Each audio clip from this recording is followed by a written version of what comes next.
Welcome to the Pantheon. My name's Hydo, and this is the show where we look at the 5 best cards for a brand new commander. And this new commander is a sorcery, at least on one side anyway. The other side is Jadzi, Oracle of Arcavios, who casts 8 mana. Now, commanders, generally, if they cost 8 mana, they better have a big impact on the game. And this fine young woman, well, she really does. Her abilities, the Magecraft here is absolutely phenomenal, but the protection that she grants herself by discarding a card, return her to its owner's hand, is really quite important. Like, if we're putting 8 mana into something, we want to be able to recast it. And, you know, getting to 8 mana again, yes, it's hard, but it's better than 10 mana, 12 mana, so on and so forth. The Magecraft, which reads, whenever you cast or copy an instant or sorcery spell, reveal the top card of your library. If it's a non-land card, you may cast it by paying 1, rather than by paying its mana cost.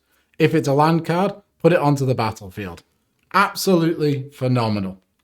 She's also a 5/5, and just the whole thing is very, very abusable and can lead to casting your entire library.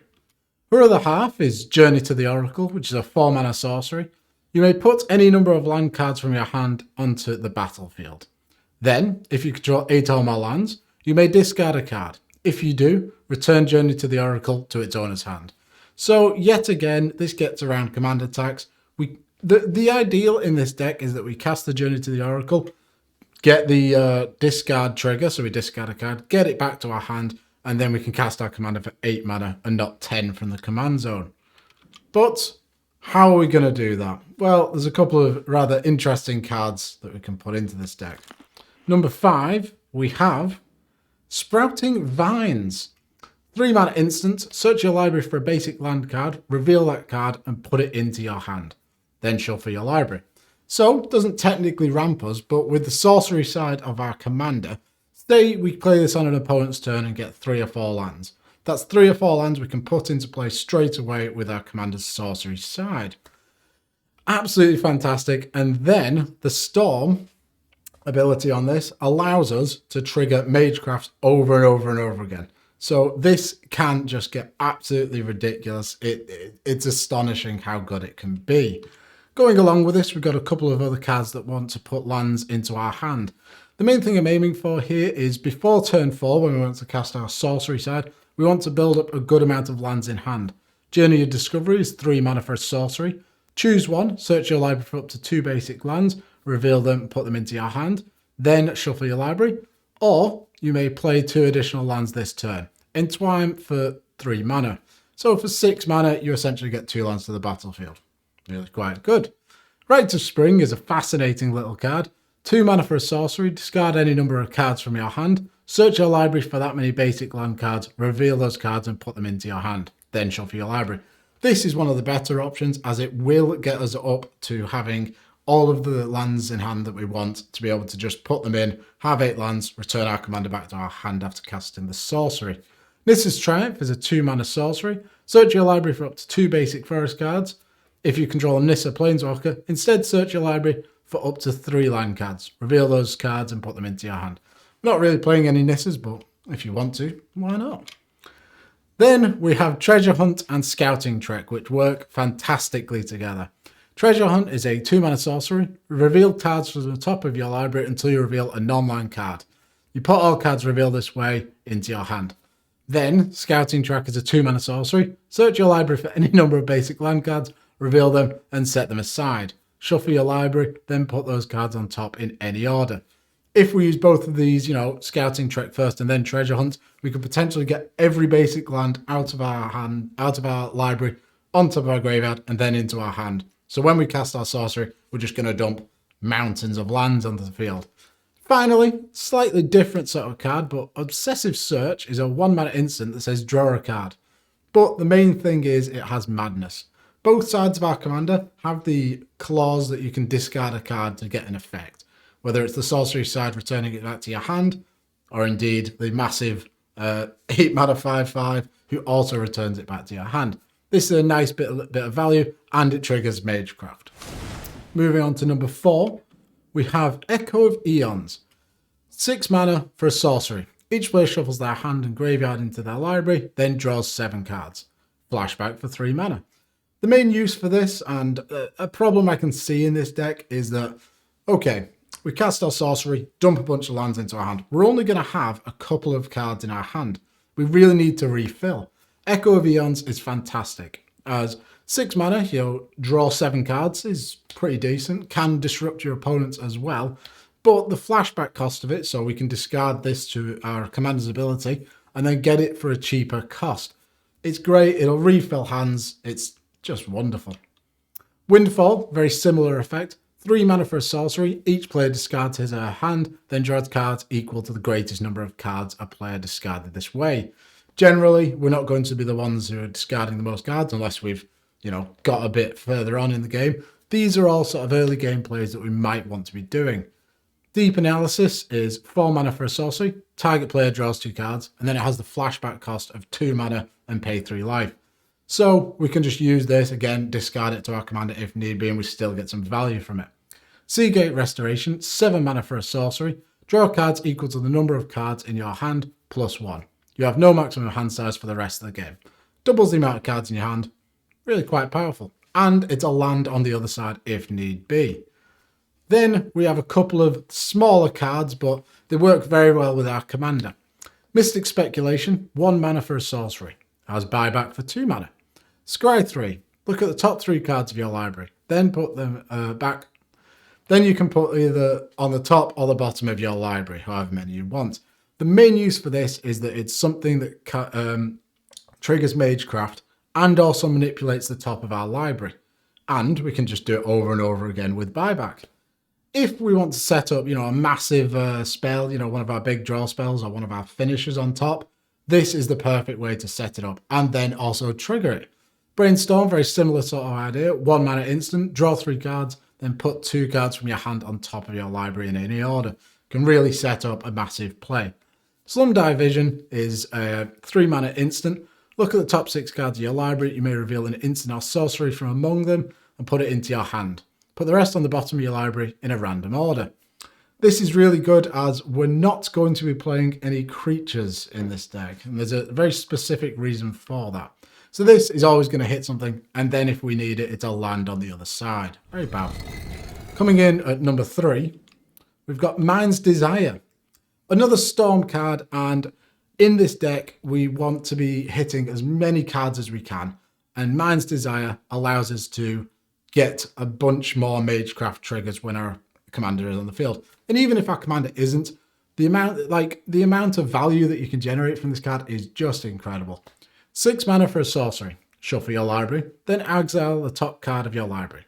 Till end of turn, you may play that card without paying its mana cost. Storm. So Storm is whenever you get a copy of it for each spell cast before this. Sadly, it's not an instant, so we can't take advantage of our opponent's turns, but it's an incredibly powerful card. And if it's on the top of our library, we can pay it for 1 mana and then generate a bunch more Magecraft triggers. To go along with this, we've got a couple of big hits that we really want to be hitting. Expropriate, 9 mana sorcery. Cancer's Dilemma. Starting with you, each player votes for time or money. For each time vote, take an extra turn after this one. For each money vote, choose a permanent owned by the voter and gain control of it. Exile Expropriate. This triggers Magecraft again, and if we reveal it from the top, we're casting it for 1 mana. Very, very powerful.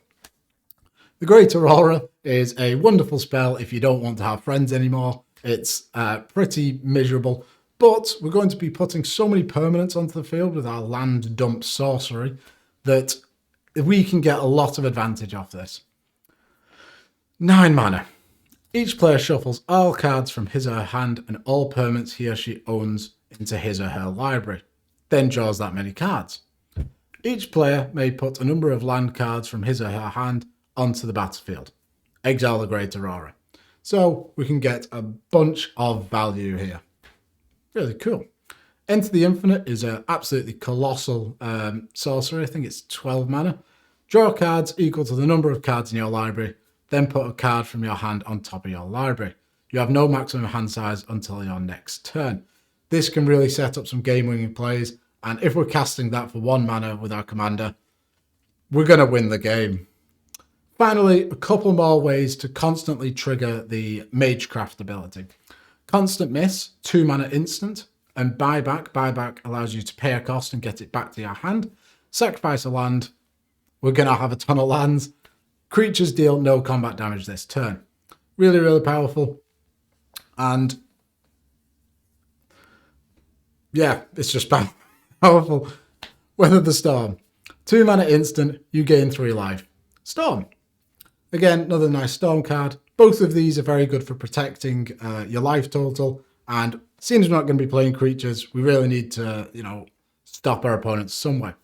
Brain Freeze, another win condition if we get Storm high enough. 2 mana for an instant. Target player puts the top 3 cards of his or her library into his or her graveyard.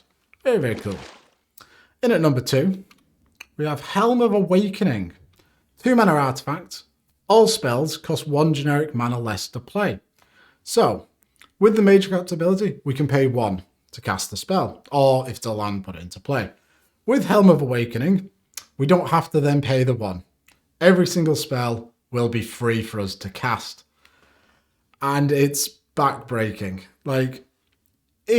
Yes, it can give our opponents some advantage if we play it early, but the amount of value that we're going to generate from it is just incredible. And it also helps recast our commander, because she is a big 7-8 mana. Mana Severance is a really, really cool card. 2 mana for a sorcery. Search your library for any number of land cards and remove them from the game. Shuffle your library afterwards. So, if we have one of these cost reducers on the field, we can remove all the lands from our deck and ensure that our Storm will keep going. Very, very cool. Sapphire Medallion, 2 mana. Blue spells you cast cost 1 less to cast. So we want to be playing a lot of blue spells, and if we reveal a blue spell with our Commander's Magecraft ability, it's going to cost 0. Cloud Key, another excellent cost reducer. 3 mana for an artifact. As it comes into play, choose artifact, creature, enchantment, instant, or sorcery. So either instant or sorcery, depending on how you build the deck, how you want to skew it. Spells you play of the chosen type cost 1 less to play. Again, very, very powerful. Which brings us in to our number 1 spot. And now, earlier I mentioned that we aren't going to be playing any creatures, and this is the reason why. Proteus Staff is a 3 mana artifact. You can pay 2 and a blue and tap it. Put target creature on the bottom of its owner's library. That creature's controller reveals cards from the top of his or her library until he or she reveals a creature card. That player puts that card into play and the rest on the bottom of his or her library in any order. Play this ability only any time you could play a sorcery. So, the only creature that we're ever going to be playing is our commander. We use Proteus Staff on our commander, put it on the bottom, but then we reveal our entire library up until we reveal our commander. Put our commander into play.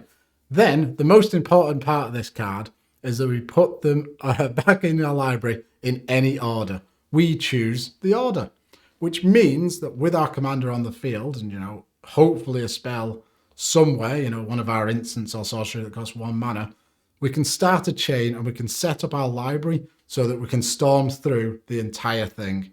And with all of these Storm cards, we're going to be playing more and more spells for free, hopefully. We can reduce the cost of everything. We're going to get through our entire library and just cast everything. But how do you win? Well, Jace, Wielder of Mysteries, who's a 4 mana legendary planeswalker Jace, says if you would draw a card while your library has no cards in it, you win the game instead.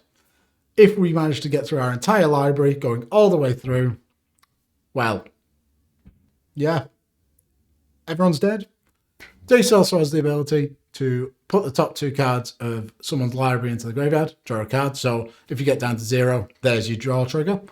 And -8, draw 7 cards. Then if your library has no cards in it, you win the game. Now, these other 2 cards, Chain of Acid, is a fascinating little card. 4 mana for a sorcery. Destroy target non-creature permanent. Then that permanent's controller may copy this spell and may choose new targets for that copy. Magecraft triggers off copies. So, if Chain of Acid targets one of our permanents, our non-creature permanents, maybe a land, maybe a Skyclave Relic, which is indestructible, it goes to destroy it, and then we get the choice of whether we want to copy it. So yeah, go on, we'll copy it. We'll target the indestructible thing yet again. And we just generate infinite triggers of our commander. So we're going to cast absolutely everything in our library. To go along with this, we want to be able to put the best things in our library on the top so we can cast them. This isn't sort of a combo thing, it's more of a general, this command is really cool, let's make the best of it. Mystic Sanctuary is an island land that taps for a blue. When it enters the battlefield tapped, unless you control 3 or more other islands. When it enters the battlefield untapped, you may put target instant or sorcery card from your graveyard on the top of your library. You can put one of our massive spells back and recast it for 1 mana. Personal Tutor is incredibly expensive. 1 mana, search your deck for a sorcery and reveal that card to all players. Shuffle your deck and put the reveal card on top of it. Again, gets you a lot of value. Mystical Tutor, a lot more affordable. 1 blue instant, search your library for an instant or sorcery card and reveal that card. Shuffle your library and put that card on top of it. So all of these, well, the Personal Tutor and the Mystical Tutor also trigger our Commander's Magecraft ability. And then if we have a follow-up spell, we can cast whatever massive thing we've just tutored for. And those are the top 5 cards for this commander, in my opinion anyway. If you've got any suggestions, please do tell me. This card is very, very cool. Even if you're going to be playing creatures, you can cheat out some massive Eldrazi and stuff like that, which, you know, is a very simic thing to do. So, anyway, thank you very much for watching. Bye.